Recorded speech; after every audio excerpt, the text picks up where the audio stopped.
Hello,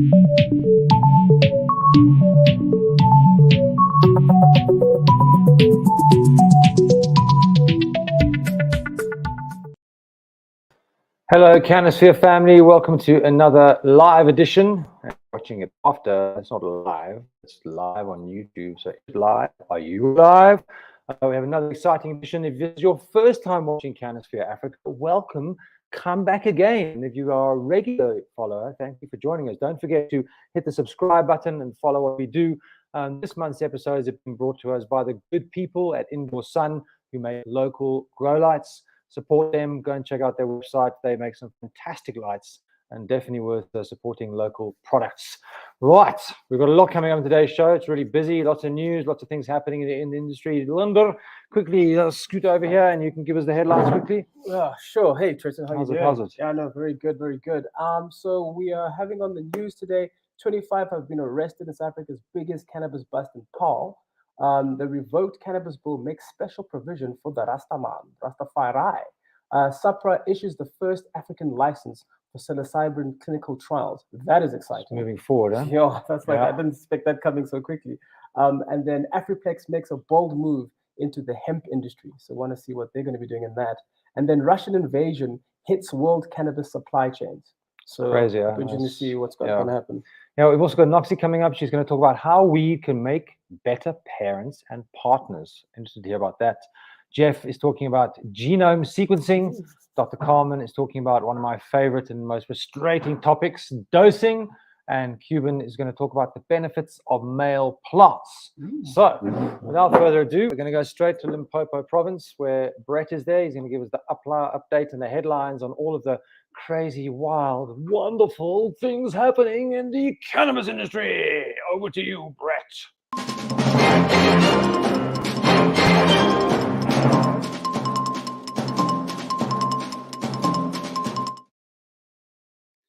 Greetings from Limpopo, where we've had torrential rain overnight and a deeply soggy start to the day.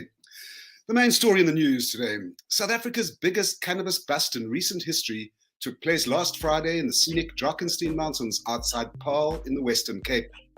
Members of the Flying Squad raided a major grow-op on a remote farm and discovered what they called a substantial amount of cannabis growing in tunnels and packed and ready for sale. They arrested 25 people between the ages of 18 and 55. We believe they locked up for the weekend. They were due to appear in Paarl Magistrates Court yesterday. There's not much more detail on that right now. The police spokesman, Andre Trout, said, and I quote, "The operation was a success in our pursuit to eradicate the lucrative drug market in this province." He went on to say that due to the substantial quantities seized, the estimated value of the drugs was yet to be determined. The reworked Cannabis for Private Purposes bill now includes a section granting Rastas special cannabis rights. This follows the addition last month of a section enabling the commercial trade in cannabis at some future date. The bill is being pushed through the parliamentary process with a sense of urgency since the president announced in February that he wanted to fast-track cannabis reform. However, the bill is likely to anger traditional growers and dealers, according to one insider who said that people who've been growing cannabis for generations won't like the idea that Rastas, who many see as embracing a Western ideology, are given special rights, for instance, to use cannabis in public, whereas the people of Mpondoland wouldn't be allowed to. The bill is likely to come before Parliament. CannaSphere understands the government is intent on getting it into law this year. The South African Health Products Regulatory Authority, SAPRA, has issued Africa's first license allowing psilocybin to be used in clinical trials. Multinational cannabis company CanSun, which has a major grow-op at Atlantis in the Western Cape, says it is to study and evaluate the efficacy of psilocybin on 30 HIV-positive women who are suffering from depression. The company says it wants to have a deeper understanding of how men and women suffer from depression in different ways and how psychedelic therapies can particularly benefit women. South Africa's biggest cannabis processor, Afriplex, has announced its entry into the hemp market. It will focus on making products in construction, packaging, textiles, food and beverages, and is partnering with mainstream companies in these industries to raise the awareness in hemp products. It will make the products by sourcing hemp from small-scale farmers and servicing them with a mobile biomass processor that can be taken from farm to farm. And finally, the Russian invasion of Ukraine is affecting the global cannabis supply chain far more severely than was initially thought. Now we're going into month 3 of the invasion, and Liz Dieselman, founder of Canna Consortium, which represents service providers in the US cannabis industry, says input prices are skyrocketing. The main pain point, she says, are prices associated with solvents and packaging, while fuel and energy increases are making indoor cultivation and deliveries very expensive. She said, if your cannabis business does not have a supply chain issue right now, then it's not in business. And with that, it's back to you, Trenton. Supply chain issues, I think those are the order of the day right now, but I guess that's part of an emerging industry coming online. It's so complicated, if you think about our beautiful, crazy rainbow nation, and as you mentioned, like giving rights to one population group and not another, and how do you define if somebody is a Rasta? Do they have to have dreadlocks and be sort of, is it that cliche? There are many Rastas that don't have dreadlocks, for example. So how do you classify those people? And then you're right. I mean, you've got the Pondo land farmers who now don't get those concessions. It is such a complex situation. Now, what do you think there's a solution? Well, I think there is, and I think that the solution is to actually have it as a vision. We're going to have a legal adult use market in 3 years' time or 2 years' time. How do we get there, and how do we work towards that? Because I can see it's how it's happened. The state law advisor was told he hadn't had enough input from the Rastas, so he was told to go and consult with them, and came back and included them as a section in the bill. And now, the traditional healers are going to be unhappy. So you've got to treat everybody equally in this space, I think. And the only way to do that is to legalize the market. It is difficult because, ultimately, cannabis has been part of Rastafarian religion for decades, So, it's complicated. It's all going to kind of wash out eventually. And in 5 years' time, hopefully we'll all be like chilling out, smoking our weed and consuming whatever we want. And the future is bright. Brett, we'll come back to you at the end of the show. Thanks so much for that input. We're now going to cross over to Noxy, who's going to tell us a bit about lifestyle and how weed can make a better partner or parent. Not the kind of thing you'd expect, but let's cross Noxy. Over to you, Noxy.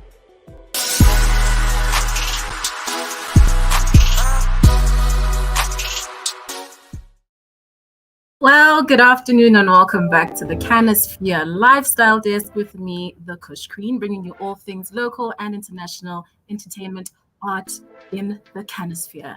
Now, raising children is no joke. If you're a parent, you'll understand the extreme pressure that parents face to put food on the table, raise socially and morally responsible citizens, making ends meet, having to take care of your career only names a few of the struggles that parents actually experience.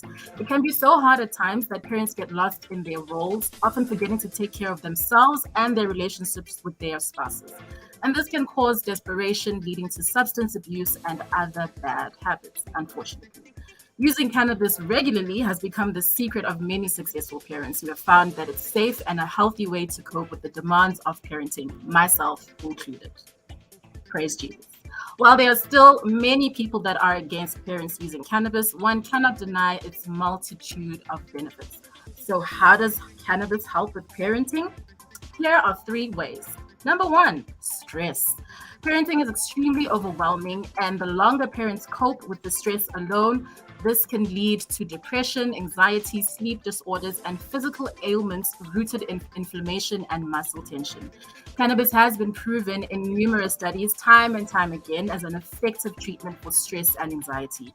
It also should be said that chronic exposure to stress can change a person, and when you want to be the best for your kid, cannabis can help you get yourself back and be at your best. At number 2, we have anger management. Any parent can tell you that raising children can often come with numerous infuriating episodes. I cannot tell you the amount of times I've had a stressful day and taken it out on my kids, unfortunately. Explosive outbursts can easily ruin the trust that you have with your kid, and it can also deteriorate the relationship you have with your spouse. Now, research shows that cannabis can be a good antidote to anger. It's also a much better way to cope with anger than alcohol, which can only make it worse at times. Cannabis contains vital cannabinoids that can help stabilize mood disorders, which can help spell the difference between a good and a bad day for you and your family. And lastly, at number 3, we have sleep. Now, from the moment you become a parent, you can kiss your 10, 8, 9 hours of peaceful sleep goodbye. No matter what's driving you to lose sleep, cannabis is there for you. A few puffs of a quality indica product does a better job of ensuring you get a good shut-eye, making you more restful the next day.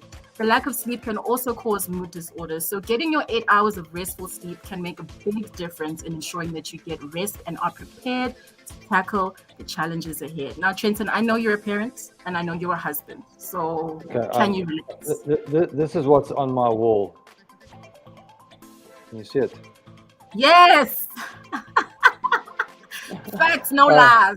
I get it. You know, the thing for me is like, you know, and I'm not advocating the fact that, you know, we should all blaze it up and be completely out of it around our kids. You know, there's a level of responsibility as adults and parents. Yes.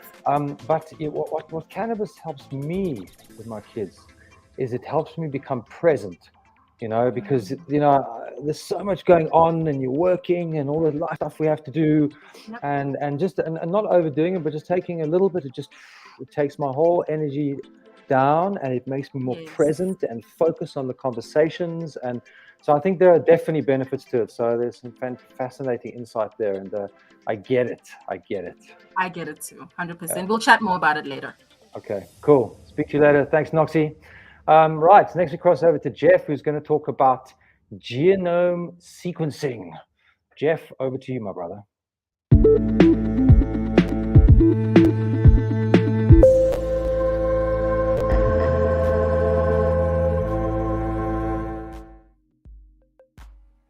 Great. So today we're going to talk about genetic profiling, essentially looking at the genome of a cannabis plant, you know, sequencing the individual nucleotides of the plant to understand exactly what makes the plant specifically effective and how to potentially protect breeders in the future. So one project that is of interest is called the 1000 Cannabis Genome Project. Essentially what they've done in this project is they've gone and identified and sequenced up to 850 strains of cannabis. And the hope obviously is that as science evolves around the plant, we'll better understand exactly which genes express which terpenes, which cannabinoids. In addition, we'll also be able to hopefully end the debate one day between what is a hybrid between more leaning towards sativa or indica, because if it has a genotype that's genetically marked, you can pretty much say what kind of split we're looking at.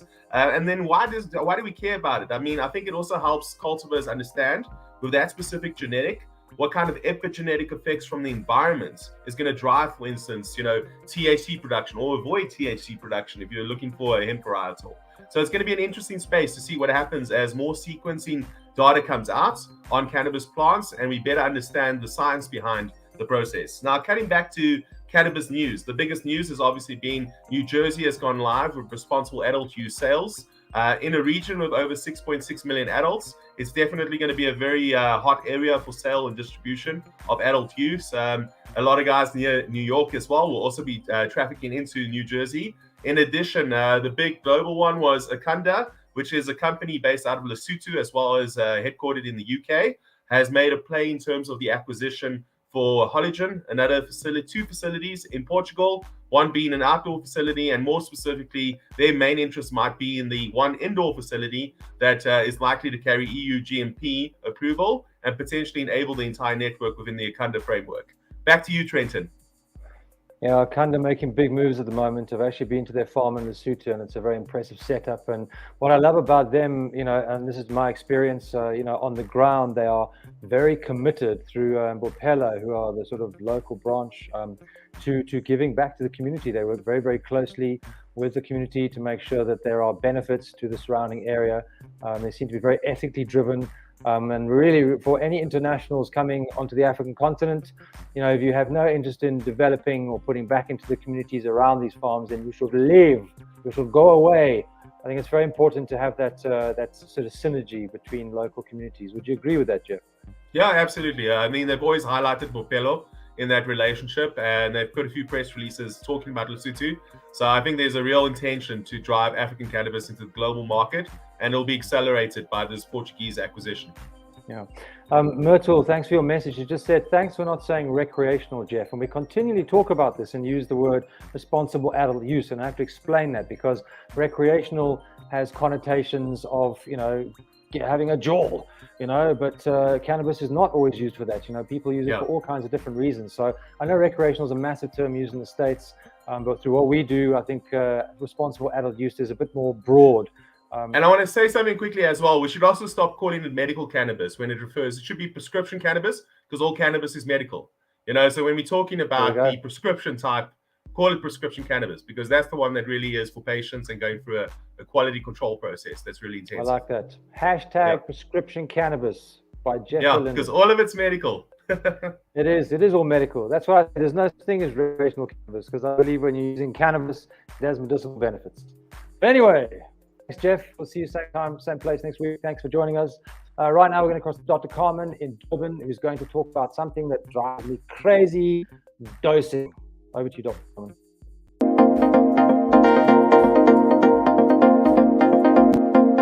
Hello everyone, I'm Dr. Carmen, and today we're going to be talking about dosing medical cannabis.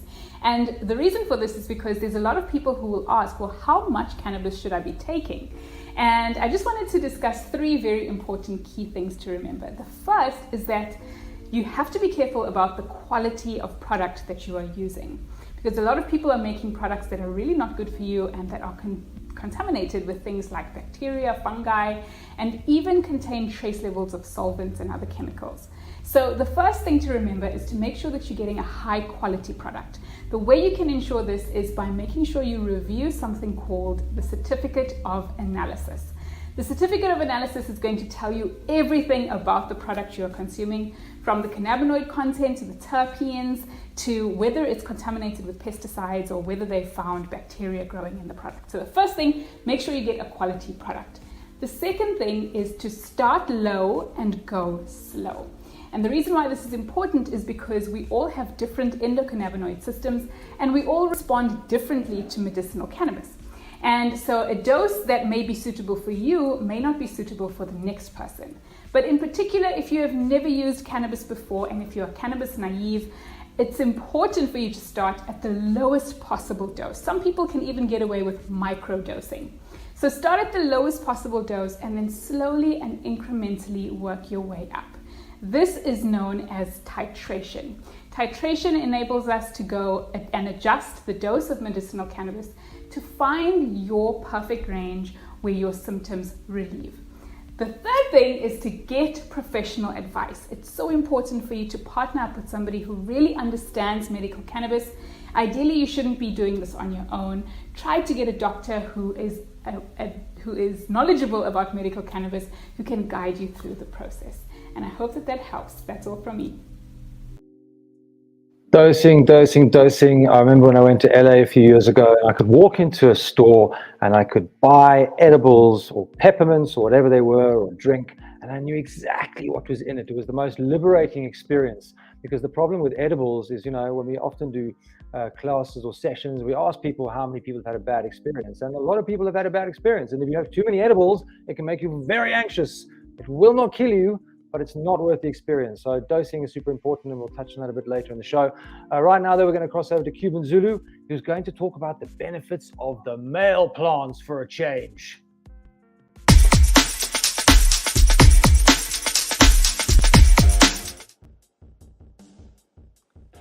Hello, cannabis community. I'm Kwanda, aka Cuban Zulu, coming to you live from the CannaSphere Grow Desk.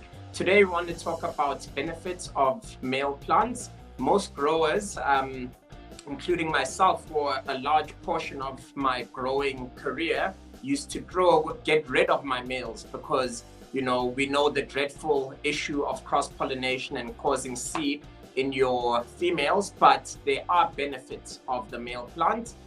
Firstly, they act as a good insect repellent for other crops because of their terpenes. Secondly, they're important part of any breeding program. So the same cross-pollination that, you know, is bad in some circumstances is good in others. So if you're looking to, you know, expand and make new strains and so forth, cultivars, then you need males to be able to breed and cross-pollinate with the female. As well, the males do produce cannabinoids, although in small amounts. This can be used to make extracts like hashish.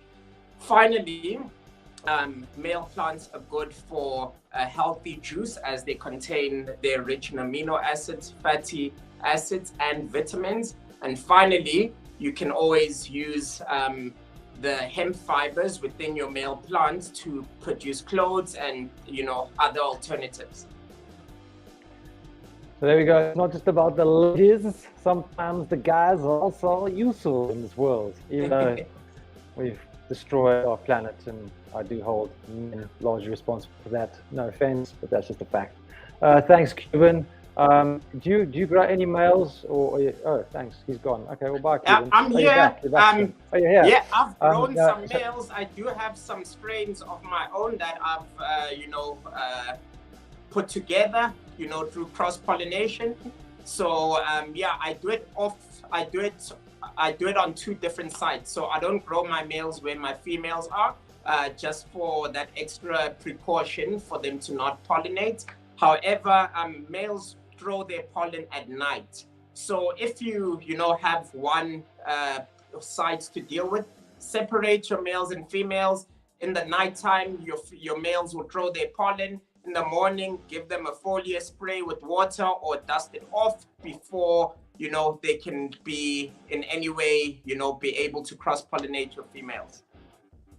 Awesome. Thanks for that, man. Learning from you all the time. Appreciate it. We'll see you same time next week. That brings us to the end of the show. I wanted to ask Brett and Noxy about their opinions on dosing. What is your, do you have an understanding of what your dose is? What's your ideal dose? Yeah. Because let's just talk. So 2.5 milligrams is usually a microdose. 10 milligrams, you're buzzing. I do know people that can take 40 milligrams and still be okay. 40 milligrams for me. I'm one of those people.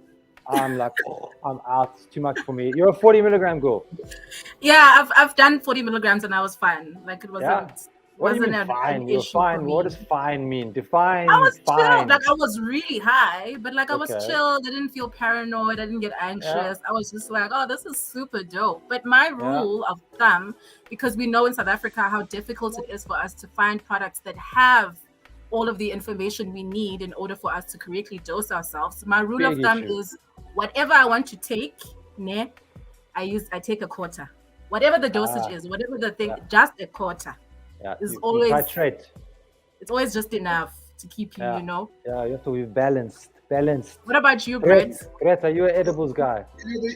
I'm fairly new to edibles, and the access that I've had haven't been to stuff that's been properly labeled. So, in all honesty, I've got absolutely no idea what I've been taking. But generally, I'm a kind of high tolerance kind of a guy. So, I'd be up on the upper end of the spectrum.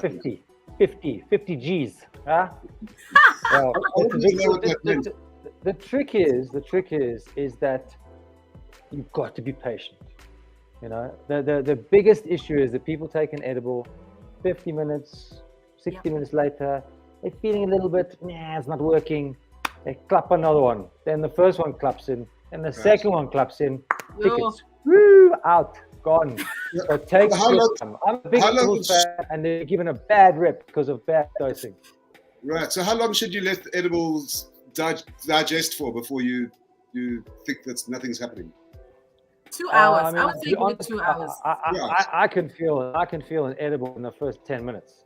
Whether that's just my brain going, okay, cannabis in my system, but it takes a good 45, 50 minutes. I think if you're a newbie, you should be waiting at least an hour and 15 minutes, an hour and a half. You know? And what's super important is don't buy edibles from companies that don't put the dosing on and don't put labeled and what's on there. Don't buy it. Just don't support those companies. You know, people must be responsible, because if you have too much, it can be a really rough time.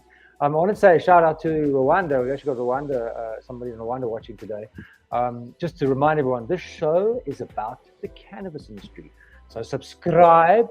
We have all kinds of content and information. If you're interested in cannabis as a user, you're interested in cannabis because you want to learn about the industry, this is a great place to be. I just wanted to quickly touch on, so Chris has said, if you don't have kids, the same principles apply in a business. It's to raise a kid. I'm not sure if you should be high at your running a business, but maybe you're high afterwards because of the stress of running a business. I can relate to that. And Merton's saying it's ironic that the committee is adding additional issues to the new draft bill. Irony, I think, is the word of the day. But let's not unpack that because we'll be here a while. Guys, anything you'd like to say before we go? No, I think it's just love, fam. Yes, no, it's crazy that we've got the biggest cannabis bust in recent history happening at the same time that a law is being pushed through Parliament urgently to try and legalize it. This country is nuts sometimes, I think. Yeah, it's continuing. Wow. That's bad luck, but at the end of the day, there's pros and cons. To some degree, we also need to do things properly. So no disrespect to those guys. I know nothing about them, but they haven't done that. Anyway, so that's it for today. We'll be back same time, same place next week. Please watch the reruns, subscribe, share, let everyone know the show is going down. It is growing. We've got some very exciting news coming up in a few weeks' time, but we're not telling you now. I'd just like to thank Indoor Sun for being our sponsor for this month. Fantastic lights, Indoor Sun. Check them out. They're made locally. Support local. Let's build this industry. Until next time, ciao.